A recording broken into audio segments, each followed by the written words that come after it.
Vamsadhara project ఆధునీకరణకు రాష్ట్ర ప్రభుత్వం 1500 కోట్లు వెంటనే కేటాయించాలని సిపిఎం పార్టీ జిల్లా కార్యదర్శి డి గోవిందరావు, కోటబొమ్మాలి సిపిఎం నాయకులు హనుమంతు ఈశ్వరరావు డిమాండ్ చేశారు.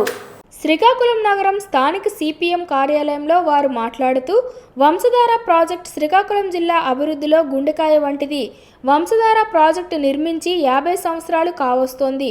ప్రాజెక్టు శిథిలావస్థకు చేరుకుంది. శిథిలమైతే జిల్లాలో వ్యవసాయ రంగం మొత్తం కుప్పకూలిపోతోందని వారు ఆవేదన వ్యక్తం చేశారు.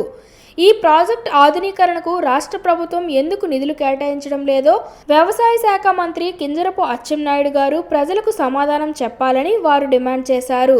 వంశధార నది ఎడమ కాలువ ద్వారా 50,00,000 ఎకరాలు, కుడి కాలువ ద్వారా 80,000 ఎకరాలు, హై లెవెల్ కెనాల్ ద్వారా 5,000 ఎకరాలు, ఫ్లడ్ ఫ్లో కెనాల్ ద్వారా 20,000 ఎకరాలు నీరు అందిస్తున్నది.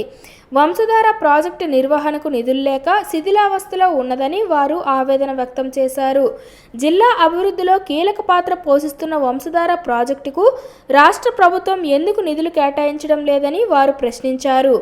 వంశధార ఆధునీకరణ కోసం కుడి కాలువ 104 కిలోమీటర్లు, ఎడమ కాలువ 73 కిలోమీటర్ల పొడవున లైనింగ్ చేయడం కోసం 800 కోట్లు, 250 స్ట్రక్చర్స్ పునర్నిర్మాణం కోసం 300 కోట్లు, షటర్స్ కోసం 100 కోట్లు, పిల్ల కాలువలు మరమ్మతు కోసం 300 కోట్లు నిధులు అవసరమవుతాయని నిపుణులు చెబుతున్నప్పటికీ రాష్ట్ర ప్రభుత్వం నిర్లక్ష్యంగా వ్యవహరిస్తోందని వారన్నారు.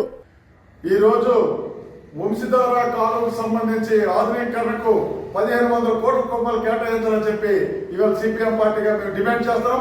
ఇవాళ వంశధార కుడి కాలువ ద్వారా 1,80,000 ఎకరాలు, ఎడం కాలువ ద్వారా 80,000 ఎకరాలు, అదేవిధంగా ఈరోజు ఫ్లడ్ ఫ్లో కెనాలు, అదేవిధంగా హై లెవెల్ కెనాల్ ద్వారా 25,000 ఎకరాలు, సుమారు 2.5 లక్షల ఎకరాలకి ఇవాళ వంశధార నీరేస్తుంది. అట్లాంటి వంశధార ఈ రోజు శిథిల వ్యవస్థ చేరుకుంది.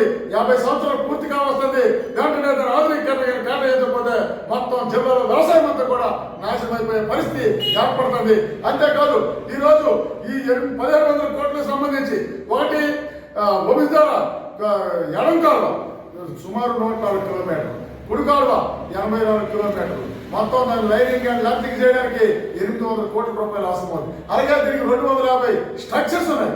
ఈ స్ట్రక్చర్స్ రీకన్స్ట్రక్షన్ చేయాలంటే దానికి 300 కోట్ల రూపాయలు అవుతుంది. అదేవిధంగా షట్టర్లు ఉన్నాయి. షట్టర్లకు 100 కోట్ల రూపాయలు అవుతాయి. అలాగే పిల్లకాలను బాగు చేయడానికి దాంట్లో 300 కోట్లు అవుతాయి. మొత్తం 1,500 కోట్ల రూపాయలు ఇవాళ ఆధునీకరణ కేటాయించాలా.